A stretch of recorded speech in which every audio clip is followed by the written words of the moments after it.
আপুনি জানেনে ৰাতিপুৱা উঠি যদি আমি একাপ ব্লেক টি খাওঁ তেন্তে আমাৰ কি কি হেল্থ বেনিফিট হ'ব পাৰে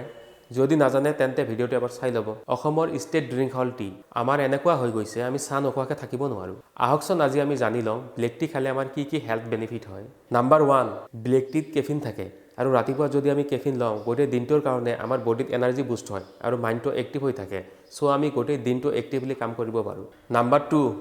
ব্লেক টিত থকা এণ্টিঅক্সিডেণ্টে আমাৰ বেড কলেষ্ট্ৰল লেভেল কমায় যাৰ ফলত আমাৰ হাৰ্ট হেল্থ ডেভেলপ হয় নাম্বাৰ 3 ব্লেক টিয়ে গুড গাট বেক্টেৰিয়া গ্ৰোথ কৰে যাৰ ফলত আমাৰ ডাইজেশ্যন প্ৰচেছত সহায় হয় আৰু আমাৰ ষ্টমাক হেল্ডি আৰু হেপি থাকে নাম্বাৰ 4 ব্লেক টিত এলডিনিন নামৰ এমিনো এচিড থাকে এই এচিডটোৱে আমাৰ ষ্ট্ৰেছ কমায় মাইণ্ডটো শাৰ্প ৰাখে আৰু ষ্টাডি কৰোঁতে কনচেনট্ৰেশ্যন বঢ়াবলৈ হেল্প কৰে নাম্বাৰ 5 ব্লেক টিত থকা বিভিন্ন পদাৰ্থবোৰে আমাৰ মেটাবলিজমক ছাপোৰ্ট কৰে আৰু ফেটবিলাক ব্ৰেক কৰাত হেল্প কৰে যাৰ ফলত আমাৰ ৱেইট লছ হয় চ' আজিৰে পৰা গাখীৰ চাহ খোৱা এৰক আৰু ডেইলি মৰ্ণিঙত একাপকে ব্লেক টি খাব for informative video' like this please do share follow' and comment